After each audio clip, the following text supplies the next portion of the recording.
Good morning everybody. अब आज आपको हम लेड सिल्वर सिस्टम के बारे में बताएंगे। Lead silver system is also a two component system just like the bismuth cadmium system, and I have already explain you the representative phase diagram of a two component system. This lead silver system also has the similar diagram just like the representative phase diagram for a two component system, and the various phases which can be present in this system are the solid silver, solid lead, and solution of silver and lead, and another one is the vapor phase. So four phases can be present, but as we all know that here, since we are studying the solid liquid equilibrium, the vapor phase is ignored, and we are taking the pressure as constant also. Vapor phase is ignored, and it is a condensed system, and the phase rule equation which we apply to subsystems is given by F dash is equal to C minus P plus 1. So let's come over to the phase diagram system. Let us understand the system through the phase diagram. So this we are having it is like this, and this is our y-axis. It represents the temperature. Both the these axes, these represent temperature, and on the x-axis we are having the composition. Here we are having the pure lead, and here we are having the pure silver. So this temperature 327 degrees centigrade, this represents the melting point, or we can say the freezing point. Freezing point when we are taking the liquid point, and when we are taking the solid, we can term it as a melting point. So this 327 degrees centigrade, this is the melting point of pure lead. Similarly, 961 degrees centigrade, this is the melting point of pure silver. One thing I would like to tell you here, that in these diagrams are not to scale. Neither the one I have made on the board nor the one you study in your books. They are not made to scale, because if they were to scale, then this point would have reached somewhere out of the board. Okay, so these are not to scale, these are just for your easy understanding. So this represents this temperature is point A. This is the freezing point of pure lead. This is the freezing point B, is the freezing point of pure silver.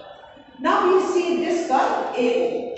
When we are adding continuous proportions of silver to lead, what we get is this curve A. So this represents the freezing point curve of pure lead, to which different proportions of silver are being added. We see that if we add some amount of silver to it, the freezing point will now nowhere near 327. It will be somewhat less than 327. And similarly, if we are having this composition, then it will be much less than 327 degrees centigrade, somewhere near here. So this means what we see is that the freezing point is getting lowered with the addition of silver to lead. The freezing point of lead gets lowered. So this shows, this gives us the freezing point curve of lead, to which varying proportions of silver are being added. So this curve OA, it ends at point O. Similarly, if we talk about this curve BO, what is B? B is the freezing point of pure silver. Now when we add some quantity of lead to it, the freezing point will nowhere near 961. It will be much lower than 961. Suppose this is the composition, then the freezing point will be this much. This will be the new freezing point for what? For this lead, to which this much proportion of lead has been added. So the freezing point of silver will get depressed, will get reduced with the addition of lead. So what does this curve BO signifies? This signifies the freezing point curve of silver, to which varying proportions of lead are being added, and this curve will end at point O. At point O, when the composition becomes 2.6% of silver and 97.4% of lead, means 97.4% of lead has been added to this, then it will no more fall. The freezing point will no more fall, and solidification of both the solids will start. So what will happen along this curve? Suppose we have this curve AO. What will happen? There will be two solid phases in phases in equilibrium. One will be the solid lead, and another will be the melt of lead and silver. Since lead and silver, they are miscible in each other, and they will form one phase. In this area above AO, what we have is the liquid melt, because these are the areas above the melting point of both silver and lead, and in that area we will have only one phase, since they will form a homogeneous mixture. Okay. Now comes this point O. What we have at this point is that no more depression in the freezing point of lead, neither that of the silver will occur after this point, below this point O. Only solidification will occur. What is happening at this point AO? When we are dissolving more and more of silver to lead, lead will get separated out. On lowering the temperature, lead will get separated out, and we are having the liquid melt of lead and silver. Okay. Suppose we take a point this of this much composition. This is somewhat 90 or somewhat 98% of this. Let it be 99% of this and 1% of silver. Then what will happen? If we reduce the temperature, then a point will come when lead will start solidifying. This lead will get separated, and we will having only the silver and the lead solution, and ultimately we cool more than a point will reach when the temperature, the fall in temperature will no more result in separation of it will result in separation of both the components, means the silver as well as the lead. So what are the salient features? Let me tell you about the salient features of this curve, and also the calculation of the degree of freedom. Since we see it is a condensed system, the pressure variable is taken as constant, and the phase equation applied here is given by f dash equal to c minus p plus 1. So let's talk about the salient features of this phase diagram. Actually, the phase diagram of silver lead system is of special significance with desilverization of lead and also with the Pattinson's process. I will tell you later on. First of all, let me tell you about the salient features of this phase diagram. So there is the curve AO. What does AO signifies? AO signifies the depression, the freezing point curve of lead, freezing point curve of lead, to which varying proportions of silver are to be added. And the two phases which are in equilibrium along this curve will be solid lead, and the solution means the melt of lead and the H, silver. So two phases are in equilibrium along this curve. So if we calculate f dash, that will come out to be, since it is a two component system, minus two phases are in equilibrium. So f dash will come out to be 1. This means that the system is univariate along the curve A. If we fix one of the variable, the other variable is automatically fixed. That you can very well understand. We have studied it so much, univariate and bivariate, monovariate systems. So similarly, now we have the curve U, and similarly, if we calculate the degree of freedom over here, that will come out to be 1, because the two phases in equilibrium over here are solid silver, the liquid, and the liquid melt of solid and the solid silver and liquid melt of the two components, silver and the liquid. So the two phases in equilibrium over here are solid silver and the liquid melt. Since two phases are in equilibrium, if we calculate the degree of freedom, that will come out to be 1 again. So the system is, we can say that the system is monovariate along the curve. And what does BO represent? BO represents the freezing point curve of silver, to which continuous proportions of lead are being added. This curve. It also represents the solidity curve of silver, to which varying proportions of lead are being added. Okay. Now comes the areas. Now let us talk about the areas. So we are having this area above AO, this area. What does this area represent? This area represents the liquid mission. And since lead and silver, they are miscible with each other and they form homogeneous solutions. So what will happen? There will be only one phase. And since there is one phase, the system will be what? Bivariate. Let me show it to you also. Above AO, this one. F dash equal to C two component system. Number of phases is only 1 and plus 1. That comes out to be 3. So the system is bivariate in this region above AO. this area above AOC, the system will be violated. Now let's come on to this area AOC. What we find here are the two phases. There are two phases, solid lead and as well as the solid lead is getting separated out in this area and we are getting the liquid.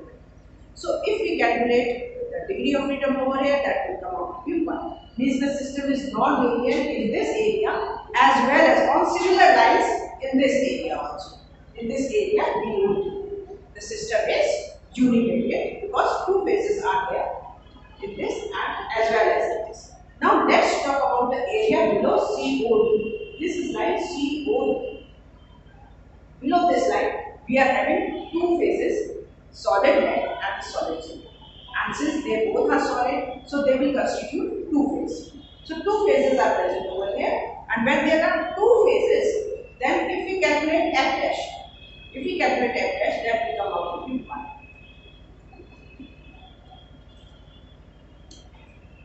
F dash will be equal to 2 minus 1 plus, 2 minus 2 plus 1, and that will come out to be 1. This means that the system is univariant in this area below COD. Now let's come over to the eutectic point O, the point where the curve AO meets the curve B. And what we have over this phases in equilibrium all around at this point O will be the liquid metal and the solid lead as well as the solid silver. So three phases are in equilibrium, and when three phases are in equilibrium, if we calculate the degree of freedom over here, then F dash will be equal to C minus P plus 1, since it is a two-component system and the number of phases are 3. So the system will be non-variant. F dash comes out to be 0 and the system will be non-variant at the eutectic point O. Means below this eutectic point O, only the solid lead and the silver will be present, and we can also say that we can enrich this alloy more than 2.6% of lead, 2.6% of silver. So this is, I think this is all about the lead silver system, and the phase diagram of lead silver system is studied because it has a special significance with desilverization of lead. So lead having small quantity, say 0.1% of silver, is termed as argentiferous lead. We have the word argenti from the Greek word for silver. Suppose we take a ore galena. We all know galena is PBS. So it is the ore of lead. So when we purify lead for it, then small amounts of silver as low as 0.1% of silver is associated with it. So, for that, for the desilverization of lead, for the Patterson's process, what we do is that let me have it.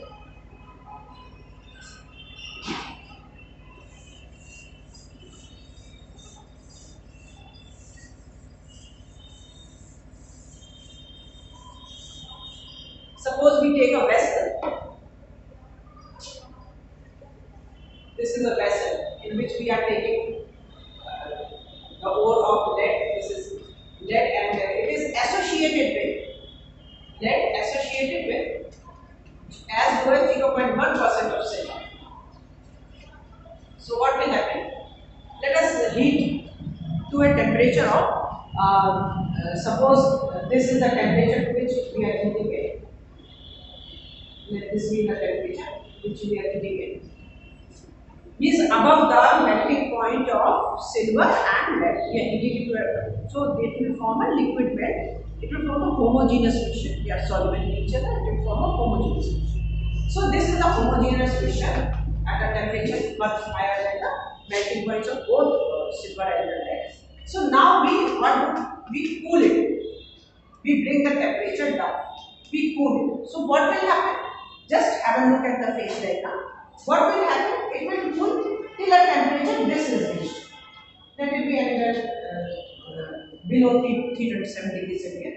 When this temperature is reached, what will happen? Now this lead will start separating out.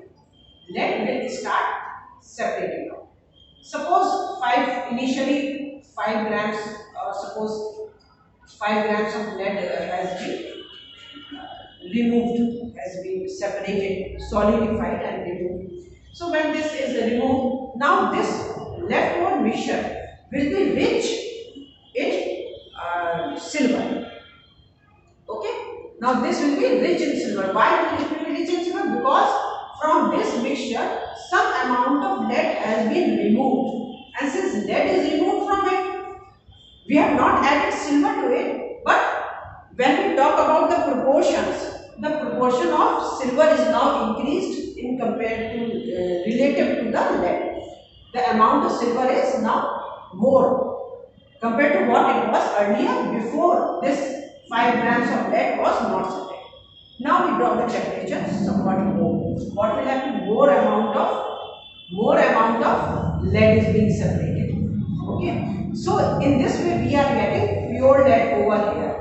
It is not associated with any silver, and we are getting pure lead, pure Pb we are getting over here, and this is getting enriched. This is an alloy and it is getting enriched in silver. But can it be continued to 100% of silver? No. It can be continued only till this composition of silver is reached, which is 2.6% of silver.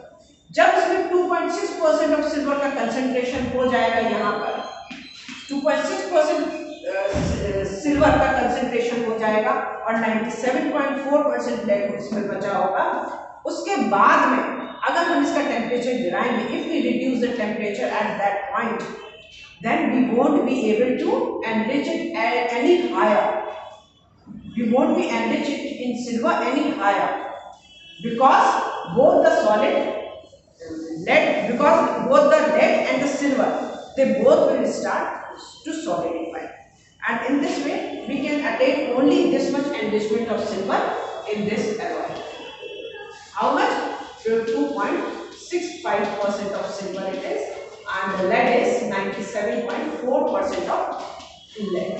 Till this proportion we can bring the temperature down, because if we bring the temperature down after that 303 degrees centigrade, then both the solid silver and the lead will separate.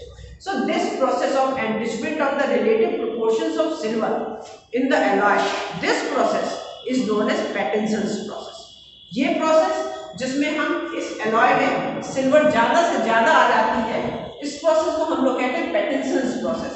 और यहाँ जो हम ये pure lead पाते जाते हैं temperature गिराने के साथ साथ, जैसे जैसे प्योर लेड सेपरेट होता जाता है, and this is pure, this is known as desilverization of lead. So thank you so much for this PBAG system and for the desilverization of lead and the Pattinson's process I have told you, and in my next video I will tell you about the systems which have congruent melting points. Okay, as I have told you earlier, there are two types of systems, eutectic systems and the systems with the compound formation. So with this ends the systems with the eutectic point systems. I have told you about the bismuth cadmium system and the lead silver system, and on my next video I will tell you about the congruent systems. Okay, thank you so much.